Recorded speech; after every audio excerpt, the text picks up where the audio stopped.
Welcome to the Deep Dive. We're the podcast where we really take complex global stories and try to pull out the most important insights, maybe some surprising facts, and just give you that essential understanding you need. Be properly informed, yeah. Exactly. And today we're setting our sights on, well, a really dynamic and crucial relationship.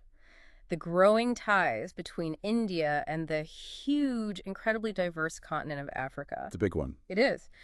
Our source material for this deep dive is a pretty comprehensive annual report from 2023. It meticulously details India's diplomatic, economic, cultural footprint right across Central, West, East, and Southern Africa. Quite the scope. So our mission today really is to sift through all this information, pull out those key details, the strategic thinking behind it, maybe things that might otherwise fly under the radar. Right. So you get a clear, concise picture of this partnership as it evolves. That's absolutely right. Our mission in this deep dive is, exactly that, to understand the sheer scope, the significance of India's engagement with Africa in 2023. We're not just going to list facts, though. We'll be looking for patterns, trying to identify the underlying why these interactions, and connecting the dots to see what insights emerge that aren't immediately obvious. This deep dive, we hope, is your shortcut to grasping a global relationship that's expanding really fast, but as you might have noticed, often doesn't get a huge amount of mainstream coverage. True, it's often underreported. So, by the end of our chat, you should have a complete nuanced picture. You'll be armed with knowledge about a partnership that's genuinely reshaping the Global South. And when we say Global South, Right, good point. We're basically talking about the developing nations, primarily Asia, Africa, Latin America, countries that are, increasingly finding their collective voice, asserting themselves on the world stage, moving beyond those old traditional power dynamics. Exactly. And to make sure you get that complete picture without, feeling buried under information. Information overload, Yeah. We've structured this carefully. We'll kick off with a broad overview, India's engagement across the whole continent. Then we'll zero in on specific regions, especially Central and West Africa today. Okay. Then we'll zoom back out, look at the cross-cutting themes, the bigger implications that affect all of us, really, from trade routes to, well, global governance. Sounds like a plan. Okay, let's dive in. Let's truly unpack this fascinating, multifaceted relationship between these two very dynamic parts of the Global South, like laying the foundation, India's broad engagement with Africa. So let's start by laying that foundation, getting a sense of the sheer scale, the sheer size of India's interaction with Africa. First off, it's so important to remember Africa isn't monolithic, right? Not at all. Immense diversity. Absolutely. Yeah. Home to the world's largest and youngest population, some of the fastest growing economies anywhere. And India is clearly signaling, well, a deep, long-term commitment here. You can see that. Yeah. I mean, just in 2023, they significantly expanded their diplomatic presence. They opened a resident mission in Cabo Verde, the island nation off West Africa. And that brings the total number of operational Indian missions across Africa up to 21. 21. That's significant. It's more than just a number. It's a tangible sign, isn't it, of India's expanding reach, its strategic ambition to be there, active, a partner across the continent. And what's truly fascinating here is how India is strategically building out that diplomatic infrastructure. It signals a long-term commitment, something that goes way beyond just, transactional exchanges. Right. When the source material mentions warm and cordial relations, that signifies something deeper than just pleasantries.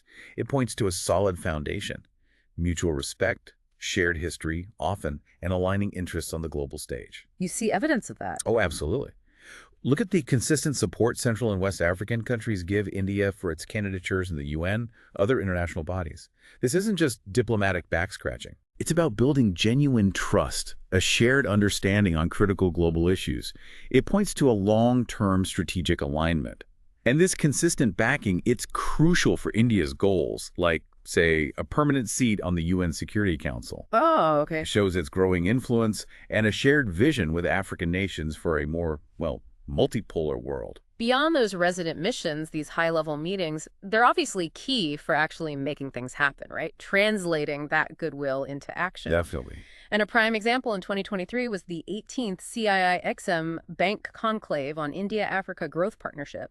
happened in New Delhi mid-June. Right, I remember that. And this wasn't some small gathering. It had, really impressive attendance, 25 ministerial-level delegations from across Africa. 25. Yeah, including vice presidents from the Gambia and Zimbabwe, even the deputy PM and economy minister of the DR Congo.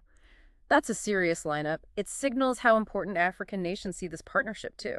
And the significance of conclaves like that, the CIIXM one, it goes way beyond the formal sessions, the big speeches that grab headlines.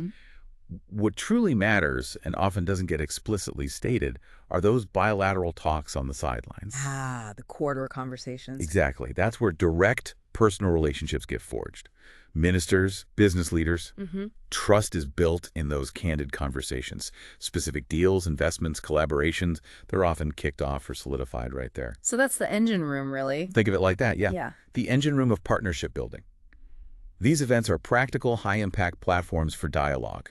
They allow for detailed discussions that move beyond just abstract policy stuff to concrete plans, sets the stage for future collaborations, big investments. Right. It's where the vision for growth really turns into tangible, actionable steps. Shows a certain maturity in the partnership, doesn't it? It does. Now, let's talk economics, the backbone. Because let's face it, without strong economic ties, relationships often lack that sustained momentum. True. Money talks, to some extent. And the numbers here, they really tell a story. Bilateral trade is significant. We're talking over $41 billion with just Central and West Africa in 2022-23. 41 billion, that's substantial. And India's energy partnership is a huge piece of this. Roughly 18% of India's crude oil needs are met by Central and West Africa. 18%, wow. That's a pretty deep economic connection, a mutually beneficial energy security link right there. But India's economic engagement, it goes beyond just trading goods or resources. It's framed more as a development partnership association. And a key tool here is the lines of credit, the LOCs. Right, the LOCs, tell us about those. Well, to put it in perspective, India's extended over $5.3 billion worth of credit to the region. Of that, about $2 billion has already been used funding various projects, and another, $2.45 billion is currently under implementation. Okay, so these aren't just abstract numbers. Not at all. These LOCs represent concrete, development-focused projects designed for African growth, African self-reliance. For instance, NLOC might fund a new cement plant crucial for local building infrastructure, or an electrification project that brings power to thousands of homes for the first time. Think about the shift that makes. Businesses can run after dark, kids can study. Game changer for communities. Absolutely. Access to modern amenities. It really makes India a partner in fostering sustainable development, not just a trading partner looking for resources. And this raises that important question. How do these LOCs translate into real, lasting impact on the ground for people? Improving lives, building capacity? And the answer is? Well, they do it by funding essential services and infrastructure, things that lay the groundwork for long-term economic stability, human development. Okay, moving into a really interesting area, maybe less talked about, defense and maritime security. The report actually calls it a paradigm shift in India's relations with Africa here. A paradigm shift, yeah. That's strong language. Yeah, it is, and it's backed by significant action. For example, India has about 2,000 troops deployed with MONUSCO. That's the UN mission in the DR Congo. Right, peacekeeping. Yeah, police units, experts, contingent troops, contributing directly to peacekeeping in a very complex region. And we saw high-level engagement, too, like the defense minister's conclave at Aero India 2023 in Bengaluru back in February. It brought together defense ministers from the Republic of Congo, Liberia, Sierra Leone, Guinea-Bissau. That clearly signals a growing strategic conversation on security. And this paradigm shift is really critical. It changes the nature of the security relationship. It's not just about more troops or more aid.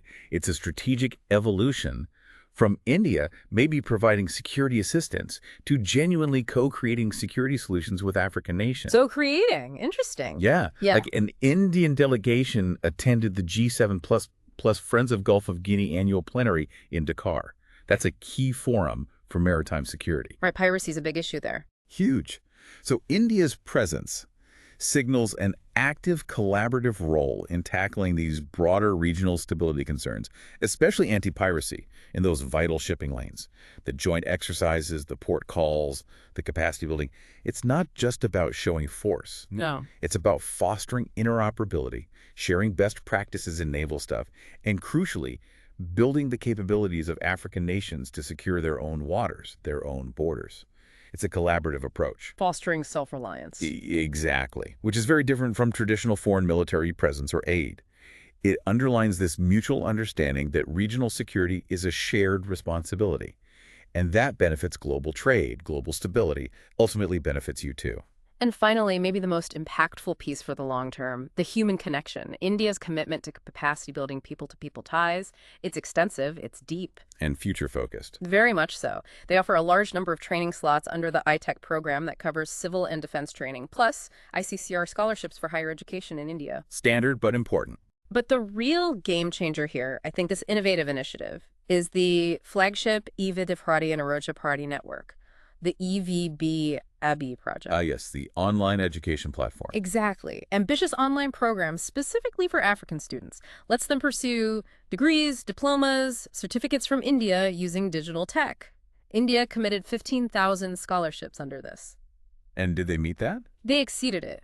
As of 2023, an impressive 15,281 scholarships had been awarded across 5 academic sessions. That's serious follow-through. It's about opening doors to knowledge. And this isn't just about trade or diplomacy, is it? It's about making a profound investment in people. That's where the real, lasting, long-term impact lies. These programs, ITEC, ICCR, and especially the innovative EVBB, they're designed to build human capital right across Africa, foster a generation of skilled professionals, leaders. Right there on the continent. Exactly. By providing accessible, high-quality education, specialized training, India is directly helping empower individuals, strengthen institutions. It enables African nations to drive their own development agendas with local expertise. That's crucial. It fosters deeper understanding, goodwill, creates a lasting bond that goes way beyond just economic deals. It contributes directly to local capacity, which is absolutely key for sustainable, self-driven development. If you were a young student in Africa looking for advanced education or skills without leaving home, these programs could be genuinely life-changing. For you, for your community. Oh. Deep dive into Central and West Africa, a region of dynamic engagement. Okay, let's zoom in now. Specifically on Central and West Africa, as we mentioned, this region is a powerhouse, isn't it? Africa's largest population, many of its fastest growing economies. So a critical focus for India's engagement. Absolutely. And the diversity of projects here is really something that shows a very tailored approach, adapting to each country's needs and priorities. Yeah, India's economic engagement across the region, it's remarkably varied. You see big infrastructure plays in one country, then maybe a focus on industry or power in another. Let's look at some specific examples, make it concrete. Good idea. Take Angola, major oil producer. India's relationship there is anchored by this vibrant energy partnership.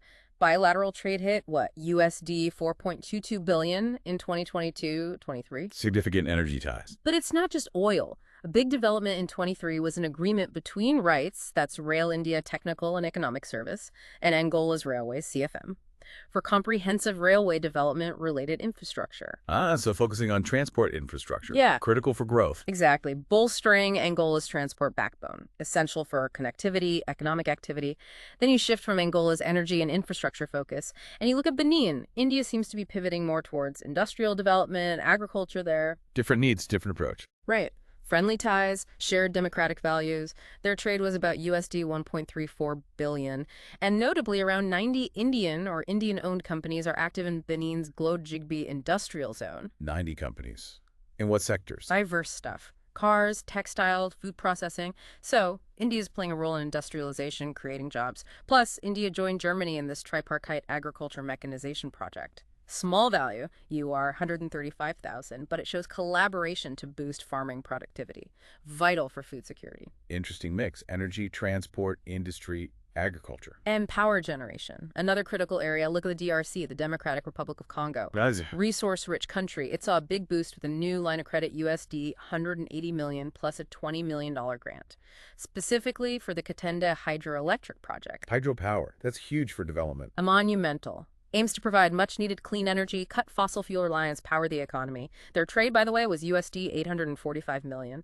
And then in the Gambia, a smaller project but big impact. A USD 22.5 million electrification expansion for Greater Banjul, funded by an Indian Loti office completed last year. How many people did that reach? Benefited over 80,000 people through 10,000 new connections. That's a direct, tangible quality of life improvement. powering homes, schools, small businesses. Makes a real difference. And one more, the Republic of Congo, ROC. India is backing 3 major projects there via Lopis, worth about USD 215 million, covering urban transport, rural electrification, and building a cement plant. Phase 1 of that cement plant was actually completed in August. So foundational projects again, transport, power, construction materials. Exactly, providing essential services and materials for broader national development. So if we connect this back to the bigger picture, you really see India's strategy isn't one size fits all, is it? Definitely not. It's remarkably responsive, adaptive. The range of activities, the energy, heavy infrastructure in Angola and ROC, manufacturing, agriculture in Benin, critical power in DRC and Gambia. It demonstrates this flexible, nuanced approach. India is engaging where it can offer tailored support that fits the host country's own development plans. A pragmatic partner. Yeah, flexible, pragmatic, responsive. This nuanced engagement leads to diverse, impactful projects addressing specific gaps, contributes to long-term stability, growth across the region. It really is about empowering these nations to build their own futures. Okay, shifting gears slightly, defense and maritime security. This region also saw really robust cooperation, especially important given the strategic nature of the Gulf of Guinea. Absolutely vital waters. For instance, in Angola, the Indian Navy patrol vessel INS Sumeda made a port call in Luanda in November, followed by a maritime partnership exercise, an MPX, with the Angolan Navy. What was the stated goal? Enhancing naval cooperation, augmenting interoperability, so practical, hands-on collaboration, sharing expertise in real scenarios, builds trust, effectiveness. That interoperability is key. Then Nigeria, key strategic partner, economic powerhouse. President Tinubu announced a major USD 1 billion investment to modernize Nigeria's armed forces, working with the Indian defense industry. $1 billion. That's serious investment. It is, and the proposed cooperation covers crucial areas. Ship design, construction, defense, R&D, maritime training shows a deep, long-term commitment to boosting Nigeria's own defense capabilities. Indigenous capacity building. Yeah. INS Sumeda also visited Lagos for anti-piracy ops, exercise with their Navy, and a major highlight, the first ever India-EU joint naval exercise in the Gulf of Guinea. October, French, Spanish, Italian ships alongside INS Sumeda. India and the EU exercising together there. Yeah. That's a powerful statement. Multilateral cooperation, shared commitment to maritime security in that critical zone. In Senegal, INS Sumeda also did a goodwill visit to Dakar, included community service, showing that sort of softer side of defense diplomacy. And Senegal's armed forces are using 22 ITEC defense training slots in India. Specialized training. And with Togo, another maritime partnership exercise, a PASEX between INS Sumeda and their Navy in October, deepening those naval ties. These are concrete steps, shared security, tangible capacity building, vital for protecting trade routes, coastal economies. And the strategic importance of these collaborations, especially in the Gulf of Guinea, you just can't overstate it. Anti-piracy ops are critical for global trade, energy security, regional stability. It directly impacts shipping, commodity prices. That can eventually filter down to costs for, well, for you listening. Right. Joint exercise, like with Angola and Togo, the defense industry work with Nigeria. They contribute directly to building robust regional security capabilities, empowering African navies to protect their own waters. And that India-EU joint exercise, hugely significant.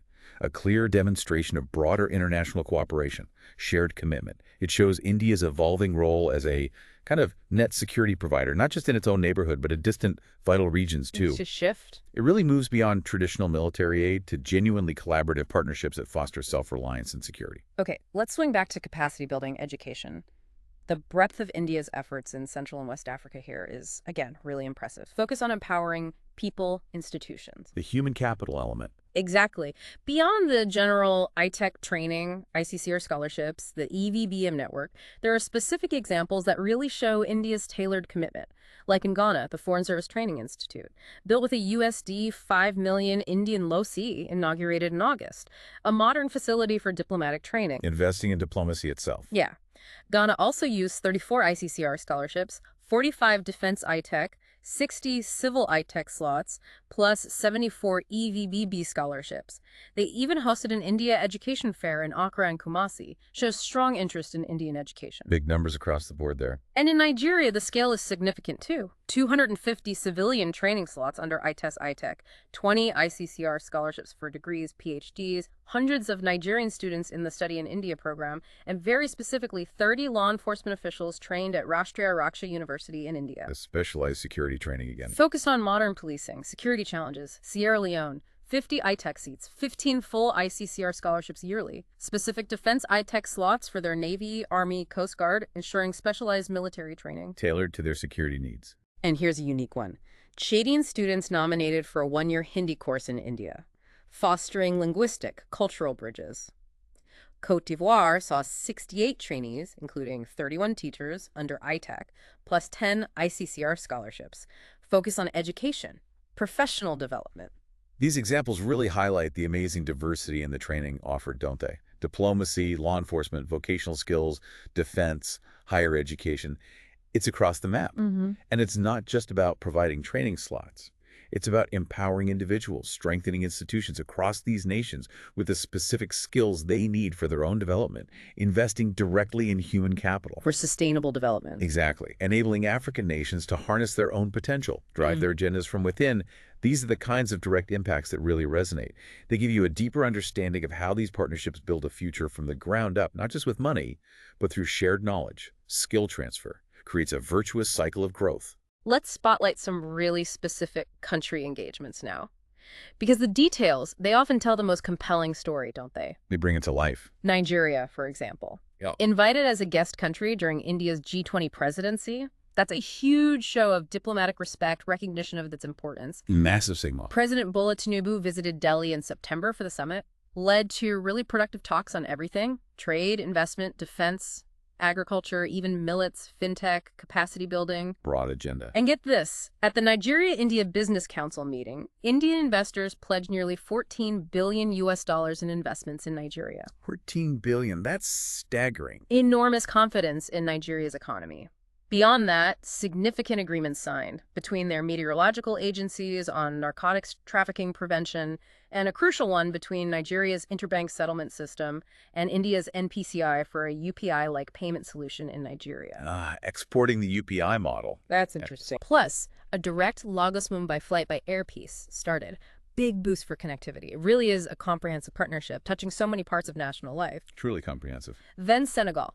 Bilateral trade hit a historic high USD 2.5 billion in 2022-23. That's over 50% increase from the year before. Rapid economic growth. Impressive jump. But beyond trade, India provided substantial grant support, about $772,000 for Senegal's National Mine Action Center project. Mine action. Yeah, funding specifically to demine 139,000 square meters in Bignona and Usuya districts, areas still affected by landmines from past conflicts. Critical humanitarian effort. Lets communities use land safely again. That's life-changing work. Burkina Faso. India contributed USD 1 million for a UNDP-supported project, PMD. Involved building a dam, perimeter development, completed July 23, aimed at boosting agriculture, water management. Practical development aid. And a really remarkable humanitarian effort in Equatorial Guinea. An agreement between a local foundation and India's Jaipur Foots, famous for its innovative prosthetic limbs, led to setting up an artificial limb fitment center in April. Jaipur Foot. They do incredible work. Providing life-changing mobility solutions for people who've lost limbs. Shows real compassion, practical support. And here's where it gets really interesting, I think. These specific initiatives, the mine action in Senegal, the artificial limb center in Equatorial Guinea, they show this deep commitment that goes way beyond just economic figures, right? Touching lives directly. Addressing critical humanitarian needs. For Nigeria, the sheer breadth of cooperation, finance, defense, cutting-edge digital payments, it illustrates that truly comprehensive partnership, moving into areas foundational for modern economies. These concrete projects just underscore how India's engagement is tailored, impactful, addressing both big economic development and crucial human needs. Reflects a holistic, responsive approach that must resonate deeply with the countries involved. 3. Exploring East and Southern Africa. Strategic partnerships and milestones. Okay, let's pivot now. Head over to East and Southern Africa. This region saw equally significant strategic shifts in 2023, really indicating a deepening bond. Some major developments there too. A huge highlight was elevating India's bilateral relations with Tanzania to a strategic partnership. Ah, Tanzania. That's significant. Makes Tanzania India's third strategic partner in the region, after Rwanda and South Africa.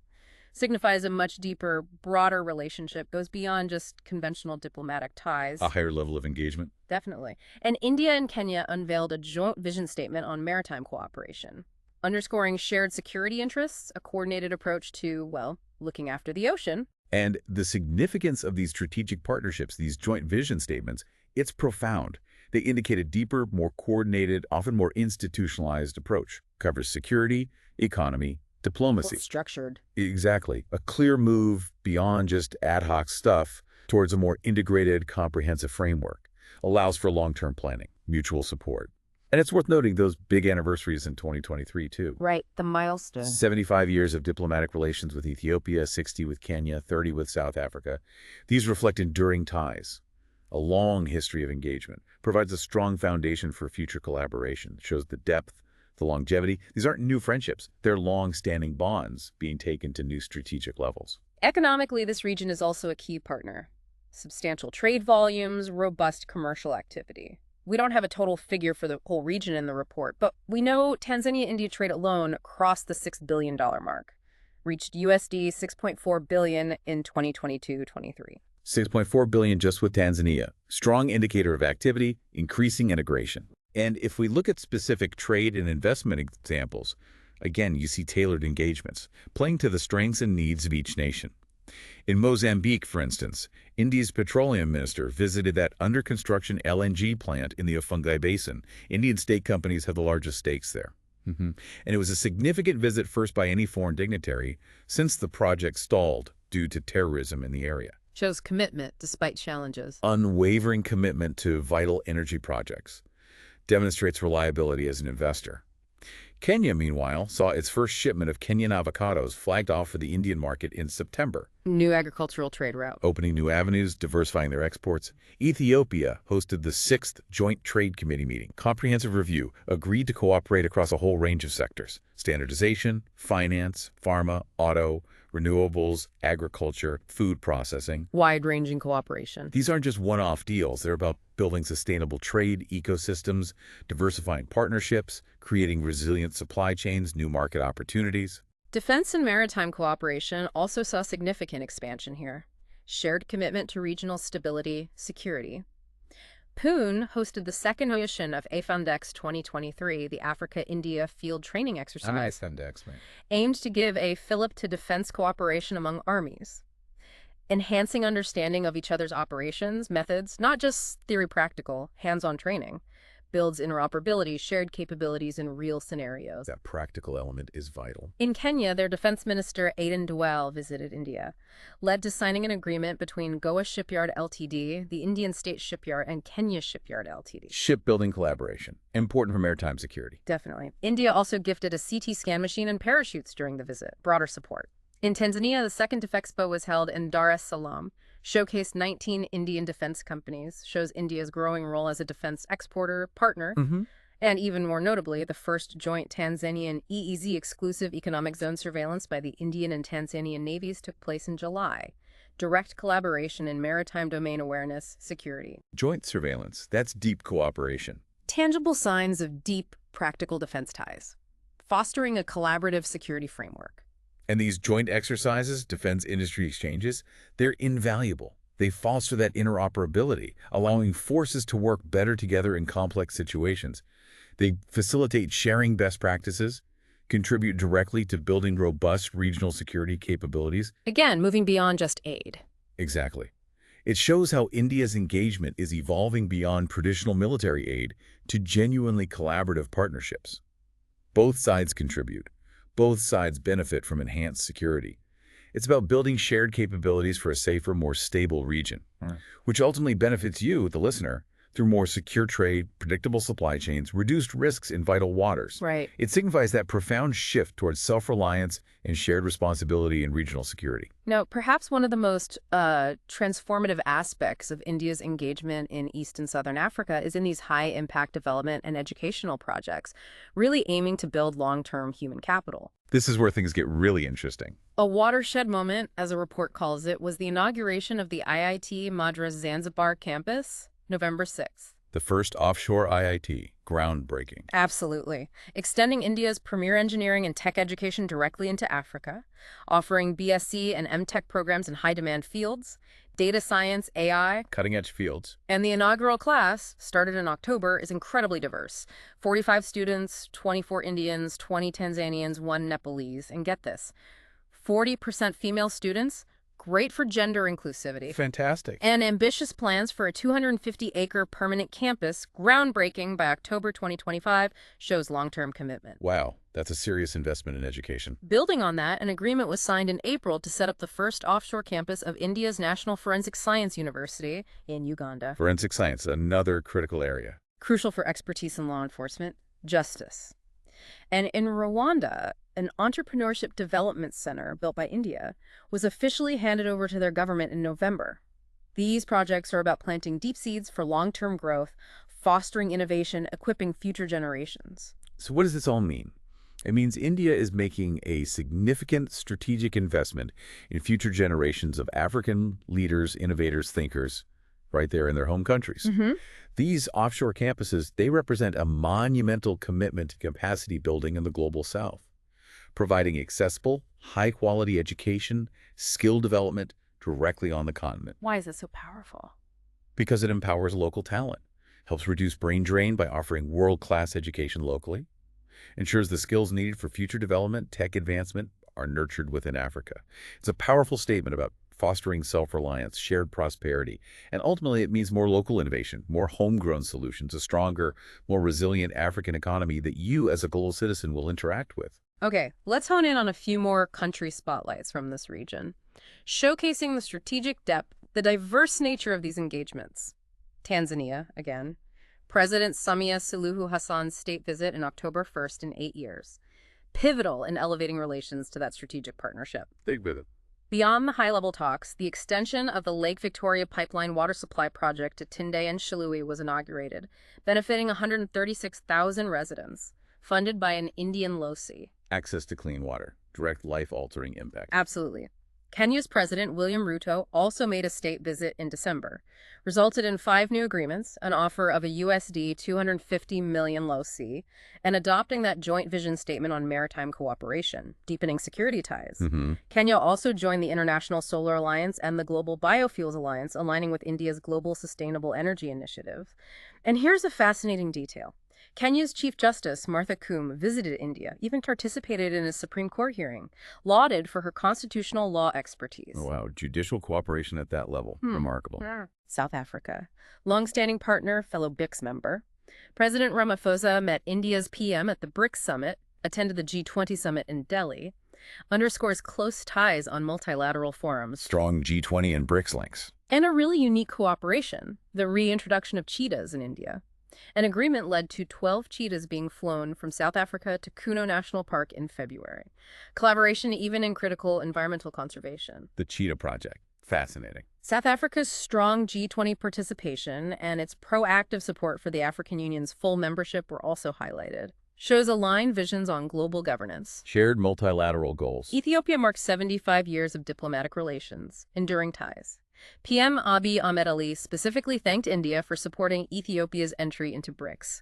Reflects appreciation for India advocating for African voices globally. India championing expansion. And Malawi. India provided immediate disaster relief blankets, tarpaulins, medicines after Cyclone Freddy hit hard. Plus, under an innovative India-Germany-Malawi triangular cooperation, 55 Malawian women were trained on empowerment, food security, led to launching the AmaiHub Agribusiness Incubator. Triangular cooperation focusing on women's empowerment. Yeah. Very specific, very impactful. Diverse engagements tailored to specific needs. These country spotlights truly underscore the very nature of the cooperation, don't they? Large-scale infrastructure, defense collaboration, then critical environmental conservation like the cheetahs, vital disaster relief, empowering women through entrepreneurship, agribusiness. India's approach is remarkably holistic. It shows the partnership extends across multiple dimensions: a commitment to shared challenges, a willingness to adapt solutions to specific local contexts. It's about building a truly comprehensive partnership touching many facets of society, from basic needs like clean water to cutting-edge education and regional security. This adaptability, this breadth, that's what makes the India-Africa partnership so unique, so powerful. 4. Cross-cutting themes and broader implications. Okay, let's zoom out again now. Explore some of the overarching themes that connect all these diverse engagements. Look at the broader implications for the global landscape. The bigger picture, yeah. A key initiative that really solidified a shared vision for the Global South was India's Voice of Global South Summit, VOGSS, held during its G20 presidency. Right, VOGSS, that was significant. Saw active participation from heads of state, government right across Africa, provided a crucial platform for African voices to be heard directly on pressing global issues, climate change, digital transformation, you name it. And this initiative carries profound symbolism, but also practical implications. India championing the Global South, including its successful push for the African Union's full membership in the G20. Which Mozambique's President Nyusi specifically appreciated, the report notes. Exactly. That reflects a deep commitment to fostering a more equitable global order. It's about giving a powerful collective voice to regions historically underrepresented on the world stage, ensuring their perspectives aren't just acknowledged, but actually integrated into global decision-making. And this raises that important question: how does this collective voice of the Global South reshape international dialogue, decision-making for you, the listener? How does it influence global governance, resource allocation, the very structure of the future world order? It suggests a more inclusive system. A more inclusive, balanced global system, Right. which ultimately should benefit everyone through diverse perspectives, shared problem solving. Beyond VOGSS, African countries' active, sustained participation in the various G20 engagement groups, working groups. That was highly visible, impactful. Not just showing up, but getting involved. Definitely. We saw key ministers from South Africa, Kenya, others actively participating in specific G20 ministerial meetings. Finance, tourism, health, digital economy. This wasn't just token presence, it was substantive engagement. African nations directly contributing to shaping global policy discussions. And that active participation is far from merely symbolic. It allows for direct engagement on critical global issues, ensures African perspectives, priorities, challenges are heard, understood, integrated into G20 outcomes. It's a mechanism for genuine dialogue, genuine influence, allows African nations to help shape global policy beyond just their immediate regional concerns.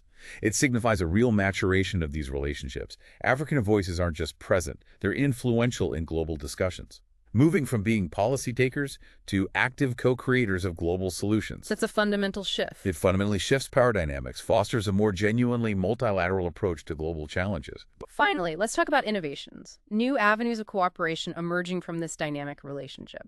Things pointing towards the future. Exciting stuff. We're seeing examples like that agreement for a UPI-like payment solution in Nigeria with India's NPCI, aiming to revolutionize digital payments, financial inclusion. The potential there is huge. There's also broader digital public infrastructure, DPI cooperation with Kenya, Sierra Leone. Focusing on sharing successful digital solutions, India's used at population scale, identity, payments, data exchange. Sharing the India Stack model. And in a fascinating example of trilateral cooperation, India, Germany, and Ghana exploring bamboo ecosystems, looking into sustainable development, economic opportunities from bamboo. These aren't just aid projects, they're about sharing models for self-sufficiency innovation. And what's truly fascinating here is how India isn't just sharing money or traditional aid, it's sharing its technological stack, its successful development model. These innovations, digital transformation like UPI, sustainable development like bamboo, they offer solutions often more suited to the context, the needs of the Global South. These are homegrown, proven solutions India has deployed successfully at scale. Right. This points to a future where collaboration isn't just about resources.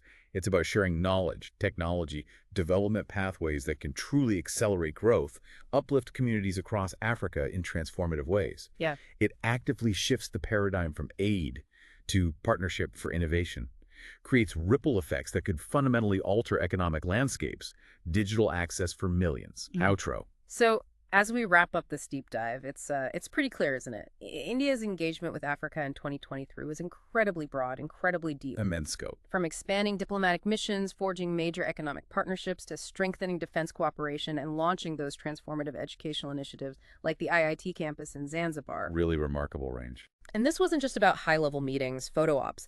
It was about tangible projects, direct investments impacting lives right there on the ground across the continent, building infrastructure, enhancing human capital, fostering genuine partnerships. Indeed. The key takeaway, I think, from all our sources is that India's relationship with Africa is rapidly evolving. It's becoming a truly comprehensive strategic partnership, driven by mutual growth, a deep commitment to capacity building through education, skill transfer, and importantly, a shared vision for a more inclusive, equitable global order. The focus is increasingly on collaborative solutions, shared development pathways, moving significantly beyond those traditional donor-recipient models. Towards a relationship of peers. Exactly, a relationship of peers building a better future together, one that emphasizes self-reliance and shared prosperity. So, as India and African nations continue to forge these multifaceted connections, here's a thought for you, our listener. Consider how these partnerships might reshape not just the economic and geopolitical landscape of the global south, but also create unexpected cultural, social bridges. The softer connections. Think about new artistic collaborations, maybe culinary fusions, shared digital innovations, things that impact your world in ways we're probably only just beginning to imagine.